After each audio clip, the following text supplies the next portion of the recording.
आज के जो टॉपिक हम पढ़ेंगे वो है limitation of the Bohr model. ये कुछ रह गया था अपना पिछले टॉपिक में। और Sommerfeld extension of the Bohr model, Bohr model में कुछ मॉडिफिकेशन करके सोमरफील्ड ने कुछ अपने नियम दिए थे, उसको हम पढ़ेंगे। फिर हम पढ़ेंगे the wave mechanism model of atom. Atom का जो आधुनिक मॉडल है जिसको हम क्वांटम यांत्रिकी मॉडल कहते हैं, उसको हम पढ़ेंगे। इसमें हम 3 सिद्धांत को पढ़ते हैं। द ब्रोगली कंसेप्ट को पढ़ते हैं जिसे हम dual nature of the matter कहते हैं, और एक हाइजेनबर्ग अनसैचुरेशन प्रिंसिपल होता है, और एक श्रोडिंगर इक्वेशन होता है। तो चलिए हम आज शुरू करते हैं इन टॉपिक को और अपना कंसेप्ट को क्लियर करते हैं। Limitation of the Bohr model. Bohr model में क्या क्या कमियां रही थी वो हम यहाँ पर देख लेते हैं। पहली कमी हम देखते हैं कि बोर ने यह नहीं समझाया था कि अगर एक इलेक्ट्रॉन से ज़्यादा इलेक्ट्रॉन वाला एटम है तो उसके हाइड्रोजन स्पेक्ट्रम को यह नहीं समझा पाया था। क्या नहीं समझा पाया था? हाइड्रोजन स्पेक्ट्रम को। किसके हाइड्रोजन स्पेक्ट्रम को? एक से अधिक इलेक्ट्रॉन वाले। जैसे मान लीजिए हीलियम है तो हीलियम को तो नहीं समझा सकता, मगर हीलियम प्लस आयन है उसको हम ये समझा सकता है। हीलियम प्लस आयन का मतलब हो गया उसमें एक इलेक्ट्रॉन निकल गया, तब यह इसको समझा सकता है। सेकेंड है why the angular moment of the revolving electron is equal to NH/2 pi has not been the explain by the Bohr model. Bohr theory जो है वो ये नहीं समझा पाई कि क्यों होता है MVR। MVR क्या है? यहाँ कोणीय समय का जो मान है वो या तो अधिक होता है या फिर बराबर होता है किसके NH/2 पाई, 2 पाई के बराबर होता है या इसके। तो ये क्यों होता है, मतलब इसकी कंसेप्ट की व्याख्या जो है वो बोर मॉडल नहीं कर पाया। चलिए हम इसको आगे पढ़ेंगे। Bore inter related quantum theory of the radiation and classical law of the physics out of any theoretical experiment. Bore ने क्या किया, एक मतलब रेडिएशन सिद्धांत है जो क्वांटम थ्योरी है, और एक क्लासिकल थ्योरी है फिजिक्स की, इन दोनों को आपस में जोड़ दिया बगैर किसी एक्सपेरिमेंट के। This was the biggest drawback of this model. इसका कोई कंसेप्ट नहीं होने के कारण यह इसका सबसे बड़ा ड्रॉबैक है। क्या ड्रॉबैक है? कि यह इस सिद्धांत का ड्रॉबैक ये है कि यह इन दोनों सिद्धांत को एक्सपेरिमेंटली समझा नहीं पाया। चौथा पॉइंट अगर हम देखें तो ये है कि bore theory does not explain the fine structure of the spectral line. इसने ये तो बता दिया कि हाइड्रोजन स्पेक्ट्रम की लाइनें क्यों प्राप्त होती है, कैसे प्राप्त होती है, मगर उसकी फाइन स्ट्रक्चर मतलब सूक्ष्म जो संरचना है उसको यह नहीं समझा पाया। Fine structure of the spectral line is observed with when the spectrum is viewed by the spectroscopy of the more resolution power. अगर हम हाई रेजोल्यूशन पावर की स्पेक्ट्रोस्कोपी को काम में लेते हैं तो ये जो स्पेक्ट्रल लाइन होती है हाइड्रोजन स्पेक्ट्रम में वो और अधिक वर्गीकृत होती है। सूक्ष्म तरंगों की मतलब सूक्ष्म लाइनों का एक गुच्छा पाया जाता है जिसको हम जीमान इफेक्ट और स्टोक इफेक्ट द्वारा हम समझा सकते हैं। Next point, Bohr theory does not explain the splitting of the spectral line in the presence of the magnetic field और द इलेक्ट्रिकल फील्ड। अगर मान लीजिए मैग्नेटिक फील्ड में हाइड्रोजन स्पेक्ट्रम को देखा जाता है तो एक लाइन कई सारी लाइनों का गुच्छा दिखाई देती है, और अगर हम इलेक्ट्रिकल फील्ड में देखते हैं तो भी एक लाइन कई सारी लाइनों का गुच्छा होता है। इस लाइनों के गुच्छा मतलब एक लाइन का कई सारी लाइनों में विभाजन जो है वो बोर नहीं समझा पाया। यहाँ पर हम ये देखते हैं कि अगर मैग्नेटिक फील्ड में इस स्प्लिटिंग को पढ़ते हैं तो उसे हम जीमान इफेक्ट कहते हैं, और यदि मान लीजिए आप इलेक्ट्रिकल फील्ड में एक स्पेक्ट्रल लाइन को कई सारी लाइनों में विभाजित करते हो तो उसे हम क्या कहते हैं? Stoke effect. तो इस प्रकार से हमारे को 2 प्रभाव जो है वो बोर मॉडल द्वारा नहीं समझा सकते। नेक्स्ट हम बात करते हैं अगले पॉइंट की। ये कुछ कमियां थी, अब हम बात करते हैं Sommerfeld extension of the Bohr model. Bohr model में सोमरफील्ड ने अपना कुछ मतलब कुछ योगदान दिया और उसको थोड़ा सा बढ़ा दिया, यानी इसमें कोई न कोई पॉइंट हमने जोड़ दिए। वो क्या है? पहला point, according the Sommerfeld the around the nuclei in the apical elliptical orbit. ये कह रहा है कि जो इलेक्ट्रॉन है वो केवल गोलाकार या वर्ताकार मतलब कक्ष में इलेक्ट्रॉन नहीं गति करता, वह वास्तव में करता है इलिप्टिकल मतलब दीर्घ वर्ताकार ऑर्बिट में गति करता है इलेक्ट्रॉन। अब ये इसको ने कह तो दिया, उसने एक्सपेरिमेंटली इसको एक्सप्लेन भी किया है। अब ये कैसे होता है इसको हम समझेंगे। The circular orbit is the special case of the elliptical orbit, मतलब जो दीर्घवर्ताकार कक्ष होता है उसकी एक विशेष सिचुएशन ही उसका वर्ताकार कक्ष बनता है। यह डिपेंड करता है दो प्रकार के मतलब वैल्यू पर। एक होता है the length of the major axis become equal to the length of the minor axis, then the shape of the orbit will be the circular.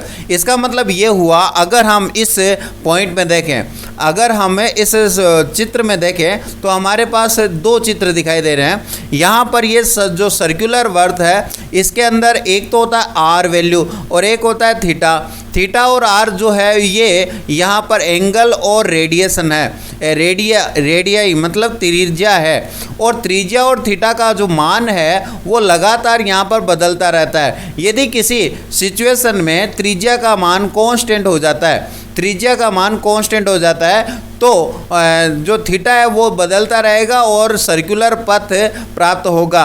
इसका मतलब वास्तव में इलेक्ट्रॉन जो है वो एक इलिप्टिकल यानी दीर्घवर्ताकार कक्ष में गति करता है, जिसमें दो एक्सिस होती है। एक का नाम है मेजर एक्सिस और एक का नाम है माइनर एक्सिस। माइनर एक्सिस यहाँ से लेकर यहाँ तक हमने बोला है और मेजर एक्सिस ये हमने बोला है। अगर मेजर एक्सिस और माइनर एक्सिस इक्वल हो जाएगी तो वह ऑर्बिट सर्कुलर हो जाएगा। ये इसकी सिचुएशन है। अब इस आधार पे इन्होंने कुछ कंसेप्ट बताए हैं, वो क्या है देखते हैं। If the electron revolve in the elliptical orbit, then it angular moment show that दो कंपोनेंट शो करता है। पहला कंपोनेंट है आपका रेडियल कंपोनेंट। रेडियल कंपोनेंट क्या होता है, यहाँ पर हम बोलते हैं जे आर बराबर होता है N R H upon 2 N. ये क्या है, ये है वेर जो N R the radius angular moment, angular number quantum number है। ये रेडियस का quantum number, radial quantum number ये कहलाता है।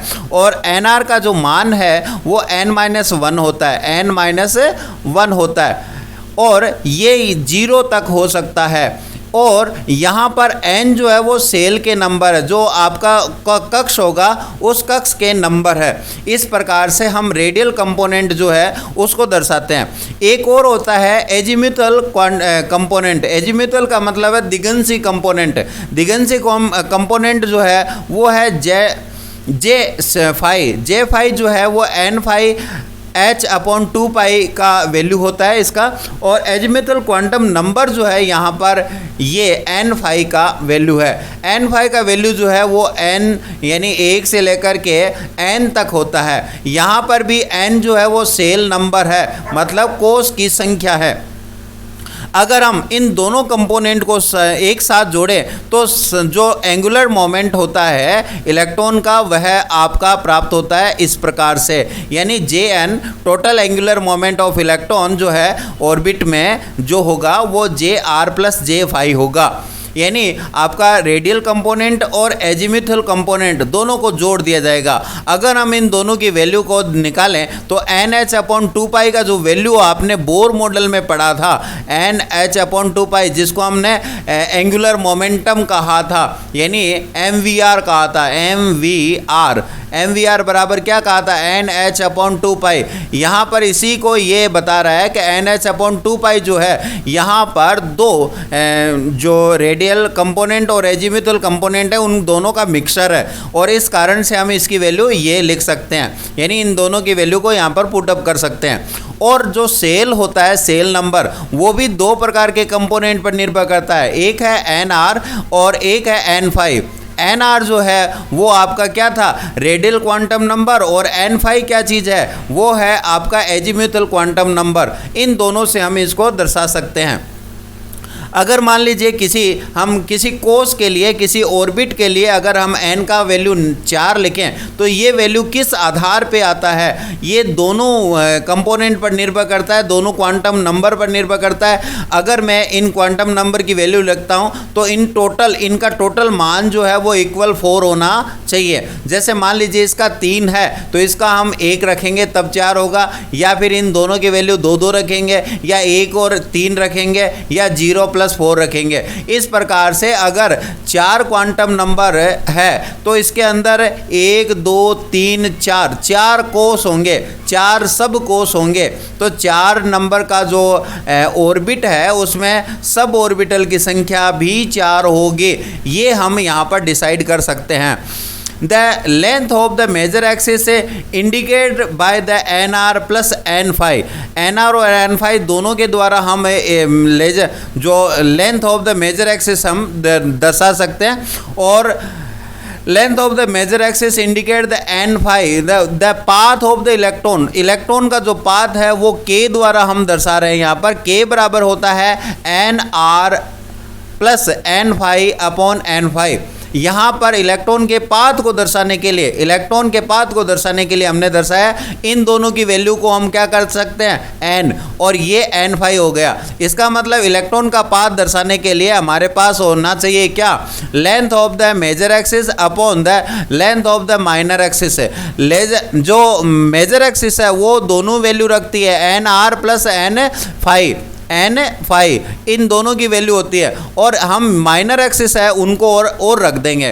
तो इसका मतलब अगर आप 4th क्वांटम नंबर के लिए हम पाथ प्राप्त करना चाहते हैं तो वो किस किस प्रकार के पथ होंगे, कितने सर्कुलर पथ होंगे, कितने आपके एलिप्टिकल पथ होंगे, इनको हम यहाँ पर देख सकते हैं। सपोज कीजिए अगर n बराबर 4 रखा तो N5 का मान हमने यहाँ पर 1 2 3 4 रख सकते हैं, क्योंकि N5 का मान क्या होता है, 1 से लेकर अनंत तक होता है। यहाँ n की वैल्यू मैक्सिमम कितने, अनंत तक नहीं n तक होता है, तो n मैक्सिमम कितना है 4, तो हम यहाँ पर 4 रखेंगे। और आपको पता है मैक्सिमम 4 वैल्यू है, तो यहाँ पर n का मतलब मान क्या होगा, n का मतलब सभी के लिए 4 होगा। तो देखिए ये n की वैल्यू 4 है तो हमने यहाँ पर भी 4 रखा, 4 रखा, और इनमें से 1 का भाग दिया इस वाले का, और इसका 2 का, 3 का, 4 का, इस प्रकार से वैल्यू प्राप्त होती है। तो यहाँ पर ये जो वैल्यू है उनका रेशियो जो है वो अलग आता है। इस कारण से इन तीनों को हम एलिप्टिकल पाथ कहेंगे। एलिप्टिकल मतलब दीर्घ वर्ताकार पथ होंगे, और इसका पथ जो होगा वो सर्कुलर पथ होगा। इसका मतलब है n बराबर 4 के लिए एक तो सर्कुलर पथ होगा और 3 आपके हो गए एलिप्टिकल पथ यानी दीर्घ वर्ताकार पथ होंगे। ठीक इसी प्रकार यदि हम n बराबर 5 के लिए निकालते हैं तो n5 के लिए n5 का मान जो है वो 1 से 5 होता है, ये हमें पता है, और टोटल n का मान जो है वो 5 होगा। तो 5 में हम 1 का भाग दे सकते हैं, 2 का दे सकते हैं, 3 का दे सकते हैं, 4 का दे सकते हैं और 5 का दे सकते हैं। अगर हम 5/5 करते हैं तो इसकी वैल्यू आ जाएगी 1, यानी यहाँ पर दोनों की वैल्यू जो है वो इक्विवेलेंट होती है, इसलिए ये सर्कुलर पाथ होगा। और ये जो 4 वैल्यू हमें प्राप्त होती है वो एलिप्टिकल पाथ की होगी, यानी दीर्घ वर्ताकार पथ की होगी। तो इसका मतलब ये हो गया, हमें एक बात समझ में आ गई, यदि आपका कोई भी n नंबर है, n की वैल्यू है, तो उसमें n-1 तो 1 होगा सर्कुलर पथ, और रिमेनिंग जो पथ होंगे वो आपके इलेप्टिकल होंगे। तो इसी प्रकार यदि हम यहाँ पर देखते हैं कि n बराबर 1 हो तो इलेप्टिकल पथ कितना होगा, तो आपको पता होगा इलेप्टिकल पथ की वैल्यू का फॉर्मूला हमने यहाँ लिखा था कि n-1, तो इसका मतलब 1 - 1 बराबर 0 होगा। तो इसमें इलेप्टिकल पथ 0 होगा, और सर्कुलर पथ कितना होगा, सर्कुलर पथ के लिए हमें पता है कि एक सर्कुलर पथ होगा, और शेष जो है वो मतलब इलेप्टिकल पथ होगा। तो एक सर्कुलर पथ होना कंपलसरी है। तो प्रत्येक क्वांटम नंबर के लिए एक सर्कुलर पथ होगा, और रिमेनिंग जो पथ है वो n-1 होंगे, वो इलेप्टिकल होंगे। जबकि बोर ने क्या किया था, हाइड्रोजन परमाणु के बारे में जो स्पेक्ट्रम समझाया था और उसकी संरचना समझाई थी, उनमें केवल और केवल एक ही इलेक्ट्रॉन है और एक ही पथ है और पहला n=1 है, इसलिए उसने ये सही कहा था कि इसका जो पथ होता है वह सर्कुलर होता है। मगर जब हम इलेक्ट्रॉनों की संख्या बढ़ाते हैं यानी कोषों की संख्या बढ़ाते हैं, n1 n2 n3 4 जाते हैं, तो प्रत्येक में एक एक पथ जो होता है वो सर्कुलर होगा और शेष रिमेनिंग जो पथ होंगे वो इलेप्टिकल पथ होंगे। तो बोर भी अपनी जगह सही था, मगर हम इसे सोमरफील्ड द्वारा आराम से और अधिक विस्तारित कर सकते हैं और हम जान सकते हैं कि कितने इलेक्ट्रॉन वाले या कितने कोषों वाले जो और परमाणु है उसमें कितने कोष के सब कोष या उपकोष जो है वो वर्ताकार होंगे या दीर्घ वर्ताकार होंगे। इसको हम यहाँ शॉर्टली लिख सकते हैं, इन द nth ऑर्बिट कोई भी जो कोष होगा उसमें नंबर ऑफ द इलेप्टिकल पथ की संख्या होगी n-1। और n-1 क्यों कहा, क्योंकि इनमें से एक जो है वो सर्कुलर पथ होगा। जैसे 5 है तो 5 में से एक सर्कुलर पथ होगा, 4 क्या होंगे, इलेप्टिकल पथ। अगर 8 नंबर का जो ऑर्बिट है तो उसमें एक तो होगा सर्कुलर पथ और 7 क्या होंगे, इलेप्टिकल पथ। तो इस प्रकार से हम इनको डिवाइड कर सकते हैं। In the every atom first orbit is always the circular, प्रत्येक जो परमाणु है उसका जो पहला ऑर्बिट होता है वह हमेशा सर्कुलर होता है। ये हमने बताया था सोमरफील्ड ने। सोमरफील्ड परमाणु मॉडल के बाद अब आता है क्वांटम मैकेनिकल जो मेथड है एटम का मॉडल जो है वो आता है। क्वांटम मैकेनिकल मेथड जो है उसमें महत्वपूर्ण योगदान करता है dual nature of the matter, पदार्थ की द्वितीय प्रकृति और एक हाइजन अनसैचुरेशन प्रिंसिपल। वैसे अगर हम वेव मैकेनिज्म पढ़ते हैं या वेव मैकेनिकल मॉडल पढ़ते हैं एटम का, तो हम 3 कंसेप्ट को यहाँ पर पढ़ेंगे। पहला है द ब्रोगली कंसेप्ट यानी ड्यूअल नेचर, और सेकंड है हाइजन अनसैचुरेशन प्रिंसिपल, और थर्ड है श्रोडिंगर इक्वेशन। तो यहाँ पर तीनों सिद्धांतों को मिला करके हम एक आधुनिक मॉडल जिसको हम वेव मैकेनिकल मॉडल कह सकते हैं या वेव क्वांटम मैकेनिकल मॉडल कह सकते हैं, तो किसी भी प्रकार से हम इसको डिवाइड कर सकते हैं, जिसको हम परमाणु का आधुनिक मॉडल कहते हैं।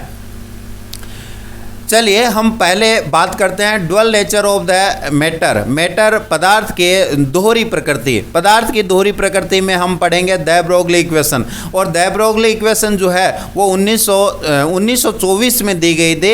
एक फ्रेंच का फिजिशियन था इसने, जिसका पूरा नाम है लुइस द ब्रोगली।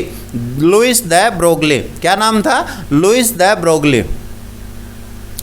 इसने मतलब एक आप माने तो एक बहुत अच्छा सजेशन दिया था कि जिस प्रकार प्रकाश का दोहरा व्यवहार होता है, प्रकाश दोहरा व्यवहार कैसे कैसे करता है, ये एक वेव के रूप में होता है, एक पार्टिकल के रूप में होता है, जिसको हम फोटोन के रूप में या तरंग के रूप में कहते हैं। तो इस प्रकार से दोहरा व्यवहार दर्शाता है। ठीक उसी प्रकार जो मैटर या पार्टिकल जो होता है, सॉलिड पार्टिकल जो होता है, वह भी दोहरा व्यवहार दर्शा सकता है, दोहरा व्यवहार दर्शा सकता है, और इसने इसको सिद्ध भी किया था।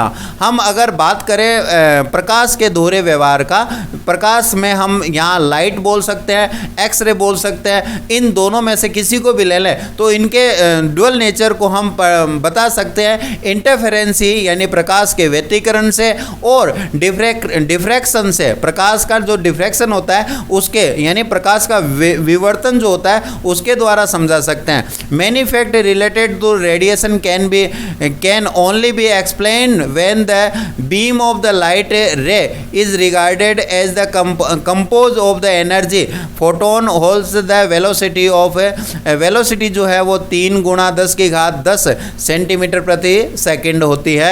तो हम उसके लिए प्रकाश के व्यतिकरण द्वारा या इंटरफेरेक्शन द्वारा या फिर अन्य कई सिद्धांतों द्वारा हम उसके प्रकाशीय और प्रकाशीय व्यवहार यानी वेव व्यवहार और उसके कणीय व्यवहार दोनों के व्यवहार को हम समझा सकते हैं।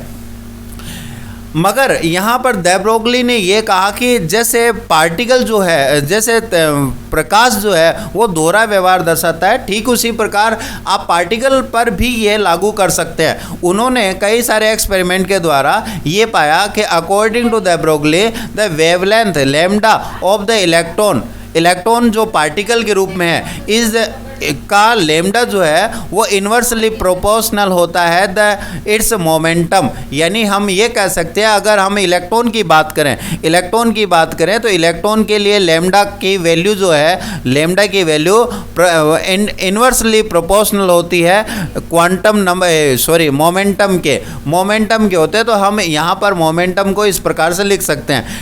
अगर हम यहाँ पर ये जो प्रोपोर्शनल कांस्टेंट है उसको हटाएं तो यहाँ पर हम लिख देंगे H अपॉन P आ जाएगा। H अपॉन P, इसको हम क्या लिखेंगे, H अपॉन P लिखेंगे। प्रोपोर्शनल कांस्टेंट हटाने पर यहाँ पर क्या हो जाएगा, 1 अपॉन आएगा। ये वैल्यू 1 थी, तो समानुपाती होता है 1/P के। तो ये वैल्यू आ जाएगी H अपॉन P। यहाँ पर ये प्रोपोर्शनल कांस्टेंट है जिसको हम प्लांक कांस्टेंट कहते हैं, और जो P है वो है मोमेंटम ऑफ इलेक्ट्रॉन का मोमेंटम है। इस आधार पर हमने जो देखा कि मोमेंटम क्या होता है, तो मोमेंटम को हम बता सकते हैं कि यह मास एंड वेलोसिटी का प्रोडक्शन होता है। तो मोमेंटम बराबर होता है मास इंटू वेलोसिटी। तब हम यहाँ पर de Broglie समीकरण को लिख सकते हैं लेमडा बराबर H अपॉन mv। इस समीकरण को कैसे जनरेट किया, चलिए हम चलते हैं यहाँ पर पहली समीकरण से। इस समीकरण को हम कौन सी समीकरण कहते हैं, आइंस्टीन समीकरण। आइंस्टीन ने प्रकाश जो होता है उसके एनर्जी को बताने के लिए दिया था E बराबर mc², और एक था प्लांक वैज्ञानिक, और उसने ये सिद्धांत दिया था कि प्रकाश की ऊर्जा को हम E बराबर h न्यू यानी फोटोन समझे, वेव समझे, तो उसके लिए हम इसे E बराबर h न्यू के बराबर दर्शा सकते हैं। ये दोनों ही समीकरण जो तरंग होती है, रेडिएशन होती है, उसकी एनर्जी को दर्शाती है। अगर हम इन दोनों को एक साथ लिखें तो यहाँ पर इस प्रकार से लिख सकते हैं mc² बराबर h न्यू, क्योंकि ये दोनों ही किसके बराबर है, एनर्जी को दर्शाती है। और अगर हम यहाँ पर ये बोले कि जो फ्रीक्वेंसी है ये जो फ्रीक्वेंसी न्यू जो है वो वैल्यू होती है उसकी C/λ। इस वैल्यू को अगर हम यहाँ पर लिखें तो हमारे पास ये वैल्यू आ जाएगी mc² बराबर hc अपॉन लैम्डा। C से C को काट दिया जाए तो हमारे पास वैल्यू आ जाएगी लैम्डा बराबर h अपॉन mc। ये C जो है वो वेलोसिटी ऑफ लाइट है, प्रकाश का वेग है। और यहाँ पर de Broglie ने यही सजेशन दिया कि अगर प्रकाश के वेग की जगह हम पार्टिकल के वेग को लिख दें, यानी C को रिप्लेस कर दें V से, तो हमारे पास जो समीकरण आएगी उसे हम de Broglie समीकरण कहते हैं। और यही de Broglie समीकरण है लैम्डा बराबर h अपॉन mv। यहाँ पर जो पार्टिकल होता है, सूक्ष्म पार्टिकल है, उसके लिए वेलोसिटी है।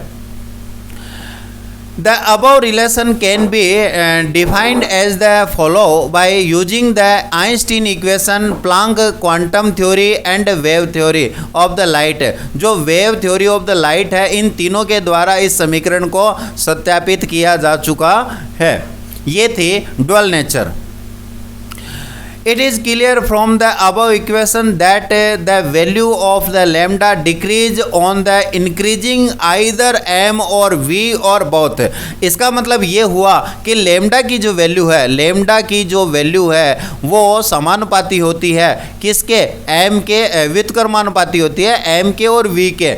यानी अगर हम m को बढ़ाएंगे तो भी लेमडा कम होगा, और अगर हम v को बढ़ाएंगे तो भी कम होगा, और अगर हम दोनों को बढ़ाएंगे तो भी कम होगा। तो the wavelength of the many fast moving object like the aeroplane और क्रिकेट बॉल जो होती है in very low because their high mass. यानी कोई पार्टिकल जो होता है जिसका मास अधिक है, वह चाहे कितने ही वेग से गति क्यों ना करता हो, उसका वेवलेंथ जो है वो बहुत कम प्राप्त होगा, और इसलिए हम उसे वेव के फॉर्म में नहीं पढ़ सकते। अब हम पढ़ेंगे बोर थ्योरी और दे ब्रोगली कंसेप्ट में दोनों में क्या रिलेशन है। देखिए बोर मॉडल जो है वो फेल हो गया था और उसने ये एक्सप्लेन नहीं किया था, अपनी सेकंड जो पोस्टुलेट है, सेकंड जो अवधारणा थी उसको इसने एक्सप्लेन नहीं किया था। सेकंड पोस्टुलेट क्या था, mvr बराबर h/2π, यानी जो इलेक्ट्रॉन मोमेंट करता है सर्कुलर पथ में उसका जो कोणीय संवेग है, जो एंगुलर मोमेंटम है वो nh/2π के इक्विवेलेंट होता है। मगर क्यों इसको इसने नहीं समझाया। अगर हम यहाँ पर सर्कुलर ऑर्बिट ले लेते हैं, मान लीजिए सर्कुलर ऑर्बिटल ले लेते हैं और उसकी जो त्रिज्या है वो r ले लेते हैं, तब हम उसकी परिधि सर्कमफेरेंस जो है वो 2πr बोलेंगे। अगर ये वैल्यू हम लिखें तो हमारे पास क्या आ जाएगा, तो जो परिधि है, परिधि का मान जो हो जाएगा वह n के बराबर हो जाएगा। ऐसा क्यों, क्योंकि परिधि के अंदर जो है वो तरंग जो है वो निश्चित तरंग दैर्घ्य के बराबर यानी लैम्डा के निश्चित वैल्यू के बराबर होनी चाहिए। अगर लैम्डा से कम होगी या ज़्यादा होगी तो यह इस परिधि को कवर नहीं कर पाएगा। इसलिए n का मान यहाँ पर एक कांस्टेंट है, एक वैल्यू है जिसका मान 1 से लेकर के अनंत तक हो सकता है, परंतु ये एक पूर्णांक संख्या है और इसकी संख्या जो है वो 1 से 2 3 4 5 समथिंग हो सकती है।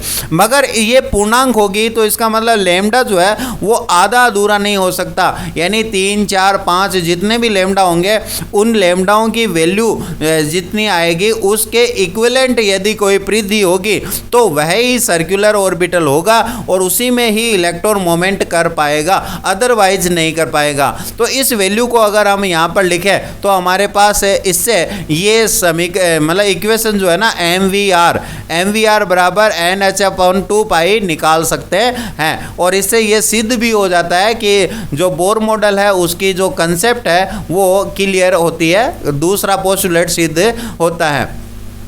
अब हम बात करें, यदि मान लीजिए ये एक मतलब सर्कुलर पथ है और इसके अंदर जो लैम्डा है यानी जो सर्कुलर पथ में जो फ्रीक्वेंसी वेव जो है उसकी लैम्डा की वैल्यू यहाँ पर 3 वैल्यू जो है 3 लैम्डा जो है वो एक सर्कुलर पथ के परिधि के बराबर हो रहे हैं। इसका मतलब यहाँ ये एक सूटेबल पथ है, अलाउड पथ है। इसी प्रकार हम सेकेंड एग्जाम्पल में देखें कि यहाँ पर 5 लैम्डा के बराबर जो सर्कुलर पथ है उसकी परिधि आती है, तो इसका मतलब यह भी जो पथ होगा वो अलाउड होगा। मगर ऐसा कोई पथ जिसका यहाँ पर एग्जाम्पल लिया हुआ है कि 3.5 लैम्डा के बराबर अगर ये आ रहा है तो 3.5 कभी नहीं हो सकता। इसका मतलब 3.25, 3.5, 2.5 ऐसे कोई भी लैम्डा नहीं हो सकता। अगर ये सारे लैम्डा किसी एक वेव का जो लैम्डा है उसकी निश्चित वैल्यू अगर मतलब उनकी n लैम्डा के बराबर अगर परिधि होती है, परिधि का मतलब हो गया 2πr होता है, तो ही वह अलाउड होगा, अदरवाइज वह फॉरबिडन ऑर्बिट होगा, वह कक्ष फॉरबिडन ऑर्बिट होगा। अब हम यहाँ पर कुछ आपके लिए जानकारी के लिए दे देते हैं कि दे ब्रोगली समीकरण का उपयोग करके हम कई सारे लैम्डा के वैल्यू निकाल सकते हैं। जैसे मान लीजिए पहले की हम बात करें स्लो इलेक्ट्रॉन, अगर कोई इलेक्ट्रॉन स्लो है तो हम इलेक्ट्रॉन का मास जानते हैं 9 × 10⁻18 ग्राम होता है और अगर इसकी स्लो स्पीड देखें तो ये 1 मीटर प्रति सेकंड की स्पीड से गति कर रहा है, तब उसका लैम्डा कितना होता है 7 × 10⁻⁻4 मीटर होता है। अगर इलेक्ट्रॉन फास्ट गति कर रहा है तो फास्ट का मतलब क्या है, यहाँ पर इलेक्ट्रॉन की जो स्पीड है वो 5.9 × 10⁻6 है और इस समय इसका जो लैम्डा है वो 1 × 10⁻⁻10 होता है, यानी यह काफ़ी कम होता है मीटर में। इसी प्रकार अल्फा पार्टिकल और इनकी हम देख सकते हैं, ये है बेसबॉल मतलब एक क्रिकेट की बॉल की तरह होती है। इसका जो भार होता है वो 142 ग्राम होता है और यह 40 मीटर प्रति सेकंड से गति करती है। तब इसका इलेक्ट्रॉन जो है इसका जो लैम्डा जो है वो 1 × 10⁻34 होता है। अपनी जो अर्थ है, धरती जो है उसका जो भार है वो 6.0 × 10⁻27 ग्राम होता है। कितना होता है 6.0 गुणा 10 की घात 27 ग्राम होता है। और यदि हम इसकी स्पीड बात करें तो पृथ्वी जो है वो 3.0 गुणा 10 की घात 4 मीटर प्रति सेकंड की स्पीड से घूमती है। पृथ्वी कितनी स्पीड से घूमती है? 3.0, 3 यानी आप सीधा बोल सकते हो 3 गुणा 10 की घात 4 मीटर प्रति सेकंड की स्पीड से घूमती है। तब इसका लेमडा का जो मान है वो है 4 गुणा 10 की घात -63 होता है। इस प्रकार हम अलग अलग मतलब पार्टिकल के मोमेंट पर हम उनके लेमडा के मान ज्ञात कर सकते हैं। नेक्स्ट हम बात करते हैं relation between the wavelength and kinetic energy. ये बड़ा ही इजी टॉपिक है, इसमें हम आराम से इसको ज्ञात कर सकते हैं। देखिए लेमडा का जो वैल्यू होता है H/mv होता है दे ब्रोगली समीकरण के अनुसार। इसको हम क्या लिख सकते हैं? H/√2mke मतलब काइनेटिकल एनर्जी। अब ये कहाँ से लिखा? हम जानते हैं, क्या जानते हैं? काइनेटिकल एनर्जी का सूत्र क्या होता है? काइनेटिकल एनर्जी होता है 1/2 mv², ये वैल्यू होती है। अगर मान लीजिए काइनेटिकल एनर्जी की इस वैल्यू को हम दोनों तरफ से m से गुणा करें तो हमारे पास क्या वैल्यू आ जाएगी? हमारे पास आ जाएगी m काइनेटिकल एनर्जी बराबर 1/2 m² और v²। यहाँ पर m² v² आ जाएगा। अगर हम m² v² को यहाँ पर रख लें तो 2 से गुणा हो जाएगा, ये वैल्यू हमारे पास आ जाएगी। अब हम क्या करते हैं? m² v² को हम बाहर निकाल लेते हैं और फिर उसका अंडररूट मतलब इसका स्क्वायर हटाते हैं तो दूसरी साइड में क्या आ जाएगा? स्क्वायर। यहाँ पर क्या आ जाएगा? स्क्वायर आ जाएगा। इस प्रकार ये स्क्वायर वैल्यू हमारे पास प्राप्त होगी। इस वैल्यू को हम mv वैल्यू के स्थान पे यहाँ पर लिख देते हैं। इसको लिखने से हमारे पास काइनेटिकल एनर्जी की वैल्यू के साथ हम ज्ञात कर सकते हैं। तो इसका मतलब लेमडा जो होता है वो और काइनेटिकल एनर्जी की वैल्यू के अंदर जो संबंध होता है वो ये होता है कि लेमडा बराबर H/√2mke काइनेटिकल एनर्जी के इक्विवेलेंट होता है। अब बात करते हैं, अगर हम एक चार्ज पार्टिकल है जिसमें Q जो एसेलरेटेड Q चार्ज से जो पार्टिकल है वो Q आवेश से एसेलरेटेड है और इसका जो पोटेंशियल डिफरेंस है वो V है, तब हम क्या लिखें? तो आपको पता होगा जो काइनेटिकल एनर्जी होती है वह आपकी जो है वो चार्ज पार्टिकल के एसेलरेशन और उसके जो वोल्टेज डिफरेंशिएशन होता है उनके गुणनफल के बराबर होता है। अगर हम इन दोनों की वैल्यू के स्थान पर K का मान लिखें तो यहाँ पर जो काइनेटिकल एनर्जी आपने यहाँ पे लिखी है उसके जगह हम क्या लिख सकते हैं? QV लिख सकते हैं। तो ये हमारे पास हमारे नई समीकरण आ जाएगी लेमडा बराबर H/2mqv √2mqv यहाँ पर हम लिख देंगे। यानी हमने काइनेटिकल एनर्जी की वैल्यू लिखी है। काइनेटिकल एनर्जी को हमने किस में लिख दिया? काइनेटिकल एनर्जी को हमने किस में लिख दिया?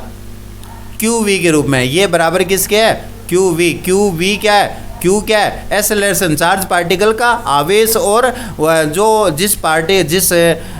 जिस वोल्टेज से इसको एसेलरेटेड किया गया है वो है इन दोनों के लिए।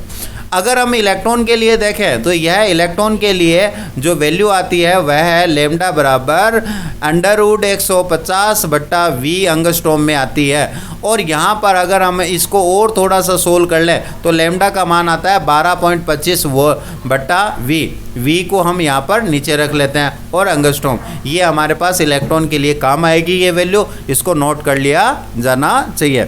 वेरी गुड, आप अच्छी तरह से सुन पा रहे हो, समझ पा रहे हो मेरे ख्याल से। नेक्स्ट पॉइंट, डेविसन और जर्मन ने यह सिद्ध किया था कि एक्सपेरिमेंटली सिद्ध किया था wave number of the electron verified experimentally by the Davisson and Germer और डेविसन ने एक एक्सपेरिमेंट किया था। क्या एक्सपेरिमेंट किया था कि जो उन्होंने ने इलेक्ट्रॉन जो और एक्सरे किरणें दोनों का डिफ्रैक्शन किया था और उनका पैटर्न देखा था। देखिए यहाँ पर जो इमेज दिखाई दे रही है ये तो है एक्सरे डिफ्रैक्शन, जो diffraction pattern with the X ray के द्वारा जो डिफ्रैक्शन आया है वो डिफ्रैक्शन पैटर्न, और ये जो है वो इलेक्ट्रॉन के लिए जो डिफ्रैक्शन पैटर्न है वो दोनों का पैटर्न जो है वो एक समान होता है। इस आधार पर डेविसन और जर्मन ने वेरीफाइड किया wave nature of the electron through the diffraction technology. मतलब डिफ्रैक्शन करके इन्होंने ये बता दिया कि वेव के भांति होता है इलेक्ट्रॉन। नेक्स्ट अगला पॉइंट हम पढ़ेंगे हाइजेनबर्ग अनसैचुरेशन प्रिंसिपल। यह 1927 में दिया गया था। इस सिद्धांत के अनुसार क्या कहा गया है कि अगर कोई इलेक्ट्रॉन जैसा स्मॉल पार्टिकल मूव होता है, अगर कोई इलेक्ट्रॉन जैसा स्मॉल पार्टिकल मूव होता है तो उस मूवेबल पार्टिकल के लिए हम किसी क्षण पर उसका एग्जैक्ट पोजीशन और इसका मोमेंटम एग्जैक्ट पोजीशन और यानी मान लीजिए एक्स पोजीशन है और मोमेंटम मतलब इसका संवेग, ये दोनों एकदम से निश्चितता से ज्ञात नहीं कर सकते।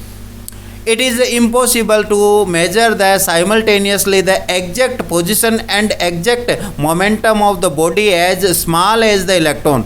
इलेक्ट्रॉन के जैसा स्मॉल पार्टिकल है तो उसका एग्जैक्ट पोजीशन नहीं ज्ञात कर सकते, एक ही समय पर नहीं ज्ञात कर सकते। हाँ, अलग अलग तो ज्ञात कर सकते हैं मगर एक समय पर ज्ञात नहीं कर सकते। अगर हम एक समय पर ज्ञात करेंगे तो या तो उसकी पोजीशन में अनसेचुरिटी प्राप्त होगी, मतलब उसमें अनिश्चितता प्राप्त हो जाएगी, और या फिर हम अगर पोजीशन करेक्ट ज्ञात कर लेते हैं तो अनसर्टेनिटी प्राप्त होगी उसके मोमेंटम में। तो हम यहाँ पर ये कहते हैं कि अगर uncertainty of the measurement of the position, मान लीजिए स्थिति में अनिश्चितता है डेल्टा एक्स, और यदि मान लीजिए इसी प्रकार हम अनिश्चितता मान लेते हैं मोमेंटम में डेल्टा पी, तब हाइजेनबर्ग की समीकरण को इस प्रकार से लिखा जा सकता है। इस समीकरण का वैल्यू है delta x dot delta P, मतलब इसका गुणनफल, दोनों का गुणनफल, uncertainty of the position and uncertainty of the momentum का जो प्रोडक्शन है वो या तो अधिक होगा या इक्वल होगा NH/2 पाई के। यह हाइजेनबर्ग की अनिश्चितता प्रिंसिपल कहलाता है, अनिश्चितता सिद्धांत कहलाता है। यहाँ पर जो H है वो प्लांक स्थिरांक है। जो मोमेंटम है उसके स्थान पे हम लिख सकते हैं delta M V. Delta M V के अंदर एम जो है वो द्रव्यमान है पार्टिकल का, और वी जो है वो वेग है, और वेग में अनिश्चितता पाई जा सकती है, इसलिए हम यहाँ पर इस वैल्यू को लिख सकते हैं delta X M delta V, जो इक्विवेलेंट होगा H/2 पाई के। और भी हम कई तरह से इसको लिख सकते हैं, जैसे यहाँ पर E जो है ऊर्जा है, और ये T जो है वो टाइमिंग है, और यहाँ पर H/2 पाई के होगा, इनका प्रोडक्शन भी H/2 पाई के होगा। और अगर हम फोर्स के रूप में देखें तो F into delta T into delta x H/2 पाई के इक्विवेलेंट होगा। ये सारी वैल्यू हम किसी इलेक्ट्रॉन जैसे स्मॉल पार्टिकल के लिए लिख सकते हैं। अगर मान लीजिए कोई इलेक्ट्रॉन है और उसके लिए डेल्टा एक्स का मान 0 है, डेल्टा एक्स का मतलब है स्थिति में अनिश्चितता, तब उसकी वेग होगा, उस वेग में अनिश्चितता कितनी होगी, इन्फिनिटी होगी। और सेकंड पोजीशन हम ले लेते हैं, यदि मान लीजिए वेग में अनिश्चितता 0 है तो उसकी पोजीशन में अनिश्चितता क्या होगी, इन्फिनिटी होगी। इसका मतलब ये हुआ कि यदि position is known as the quietly accurately, अगर हम पोजीशन को सही ज्ञात कर लेते हैं, जैसे delta x is very small, बहुत छोटा होता है, और हम इसको प्राप्त कर लेते हैं तो डेल्टा वी का मतलब वेग है वो बहुत अधिक प्राप्त होगा। या फिर हम इसका अपोजिट ले लेते हैं। सपोज कीजिए, मान लीजिए अगर वेग में अनिश्चितता का मान जो है वो हमें बहुत स्मॉल और एक्यूरेटली प्राप्त हो जाता है, तो यहाँ पर पोजीशन में अनिश्चितता जो है वो बहुत बड़ी हो जाती है। तो इस प्रकार से ये एक दूसरे के अपोजिट प्राप्त हो सकते हैं। नेक्स्ट हमारे पास एक क्वेश्चन बन रहा है, वो क्वेश्चन ये है, एक बच्चे ने पूछा है कि why the electron can not exist inside the nucleus according to the Heisenberg unsaturation principle. Unsaturation principle के आधार पर हमें ये समझाइए कि क्या कारण है कि न्यूक्लियस में इलेक्ट्रॉन नहीं होता। बेटे इसका आंसर यहाँ पर हम समझने के लिए पहले देखते हैं कि डायमीटर कितना होता है एटॉमिक न्यूक्लियाई का, मतलब नाभिक जो है उसका डायमीटर कितना होता है, वो होता है 10⁻⁻15 मीटर के अंदर होता है। और इसी प्रकार हम इस आधार पे हम ये कह सकते हैं, तो maximum uncertainty of the position जो इलेक्ट्रॉन मूवमेंट कर रहा है वो अगर नाभिक के अंदर जाएगा तो उसके स्थिति में अनिश्चितता कितनी हो सकती है मैक्सिमम, वो भी 10⁻⁻15 मीटर हो सकती है। हम जानते हैं इलेक्ट्रॉन का भार कितना होता है, 9.1 × 10⁻31 ग्राम होता है।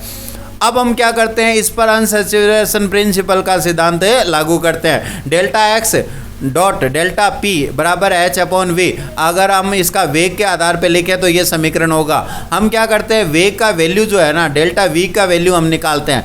वेग का मान हो जाएगा h/2π × 1/Δx m।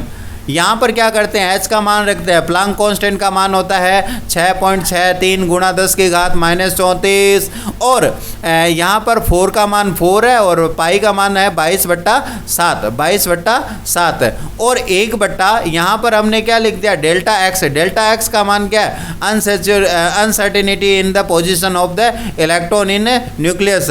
तो ये कितना होता है, 10⁻15 मीटर हमें मान सकते हैं। और यहाँ पर इलेक्ट्रॉन का भार कितना है, 9.1 × 10⁻31। ये वैल्यू हम लिखेंगे। इन सारे को सोल्व करते हैं तो हमारे पास वैल्यू आती है किसकी, डेल्टा वी की। डेल्टा वी क्या है, वेग में अनिश्चितता। वेग में अनिश्चितता कितनी होती है, वेग में अनिश्चितता कितनी होती है, वो हमारे पास ये वैल्यू आ गई। क्या वेग में अनिश्चितता हो गई 5.80 × 10⁻10 मीटर प्रति सेकंड। ये जो अनिश्चितता है वो बहुत बहुत बहुत बहुत क्या आएगी, 10⁻10 है तो बहुत कम होगी ज़्यादा होगी, माइनस में है तो कम ही होगी।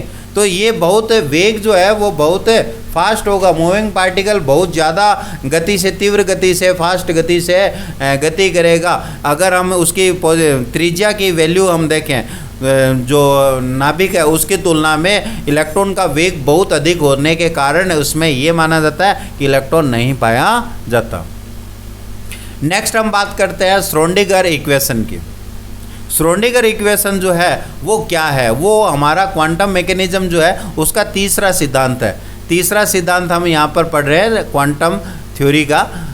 जो क्वांटम थ्योरी है, आधुनिक परमाणु मॉडल है, उसका तीसरा पॉइंट है श्रोडिंगर इक्वेशन।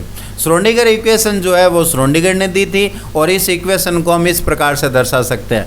ये क्या है, इस समीकरण को हम कैसे दर्शाएं। देखिए अलग अलग वैज्ञानिक थे, एक था हाइजेनबर्ग और एक दूसरा वैज्ञानिक था जिसका नाम था श्रोडिंगर। उन दोनों ने 1926 में दो अलग अलग जगह इन वेव मैकेनिकल सिद्धांत को दिया था और क्वांटम यांत्रिकी सिद्धांत को विकसित किया था। हम इनमें से केवल एक ही को पढ़ते हैं जिसको हम श्रोडिंगर इक्वेशन कहते हैं। 1933 में श्रोडिंगर ने इस इक्वेशन को जनरेट करने पर नोबेल पुरस्कार भी प्राप्त किया था। श्रोडिंगर जो है वो इस समीकरण का जो हल करता है वो हल काफ़ी जटिल है, मैथमेटिकली बहुत ज़्यादा है और इस कारण हम यहाँ पर इसका हल नहीं करने वाले। यह समीकरण जो है वो वेव मैकेनिकल सिद्धांत पर निर्भर है और इस सिद्धांत को जब हम लागू करते हैं दे ब्रोगली समीकरण को यह ध्यान में रखते हुए, तो दे ब्रोगली समीकरण जैसे होती है कि वेव जो है वो पार्टिकल और वेव दो नेचर को व्यवहार दर्शाती है, ठीक उसी प्रकार यदि हम इस समीकरण का उपयोग करके उस वेव नेचर को और पार्टिकल नेचर को प्राप्त करते हैं तो वो एक जैसा प्राप्त होता है। अगर हम इसी को हम पार्टिकल पे लगाते हैं तो पार्टिकल के लिए भी यह समीकरण दे ब्रोगली समीकरण को सत्यापित करती है। तो इसका मतलब ये हुआ कि यह समीकरण काफ़ी वेरीफाई और क्लासिफाइड है और काफ़ी जटिल है। अगर हम इलेक्ट्रॉन जैसे पार्टिकल के लिए देखें जिसमें समय के साथ चेंज नहीं होता, क्या इसका एनर्जी चेंज नहीं होता, तो हम उसके लिए ये समीकरण इस प्रकार से लिख सकते हैं। For a system such as the atom molecules whose the energy does not change with the time, time के साथ एनर्जी में परिवर्तन नहीं होता, तो उनके लिए श्रोडिंगर इक्वेशन को हम ऐसे लिख सकते हैं। यहाँ पर H जो है हेल्महोल्ट्ज़ संकारक है, ऑपरेटर है और साई को हम साई बोलते हैं, E जो है वो एनर्जी है। तो ये समीकरण इस प्रकार से दर्शाई जा सकती है। From the value of the Sai square का जो वैल्यू है at the different point with in atom, एक एटम के अंदर भिन्न भिन्न जगह पर साई स्क्वायर का मान क्या दर्शाता है। It is the possible to the predict the region around the nucleus where the electron will be most probable by be found, मतलब इलेक्ट्रॉन के पाए जाने की प्रायिकता या वह स्थान हमें बताता है नाभिक के चारों ओर साई स्क्वायर का मान। साई स्क्वायर का मान जो है वो इलेक्ट्रॉन के पाए जाने की संभावना बताता है, नाभिक के चारों ओर एटम के अंदर एक पोजीशन को बताता है। हम इसको आगे जाकर के ऑर्बिटल कहते हैं। क्या कहते हैं? ऑर्बिटल। ऑर्बिटल वह स्थान होता है जहाँ पर साई स्क्वायर का मान सबसे अधिकतम होता है। साई स्क्वायर का अधिकतम मान इलेक्ट्रॉन के अधिकतम घनत्व को, अधिकतम पाए जाने की संभावना को या प्रोबेबिलिटी को दर्शाती है, जिसको हमें ऑर्बिटल कहते हैं। The orbital wave function psi does not have the any specific significance, यानी जो साई है वो एक वेव फंक्शन है, वो इलेक्ट्रॉन के लिए है और इसका जो वैल्यू है वो कोई फिजिकल सिग्निफिकेंस नहीं रखता। But the square of the psi, psi का जो घात है, घात मतलब वर्ग है, जो provide the information regarding the probability of the electron at a point in atom, एक एटम में इलेक्ट्रॉन के पाए जाने की संभावना को साई स्क्वायर बताता है।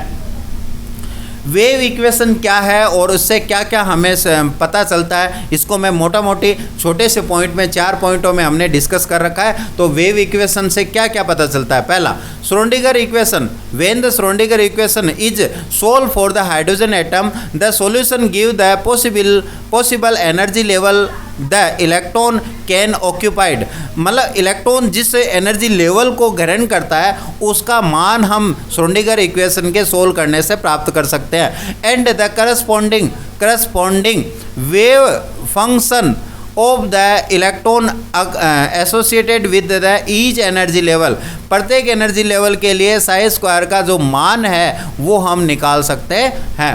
When an electron is any energy state, मतलब कोई भी इलेक्ट्रॉन किसी एनर्जी स्टेट में है तो the wave function corresponding to the energy state contain all information about the electron. अगर कोई इलेक्ट्रॉन किसी एनर्जी अवस्था में है तो जो वेव फंक्शन है उस एनर्जी स्टेट के बारे में उपस्थित इलेक्ट्रॉन की सारी सूचना रखता है।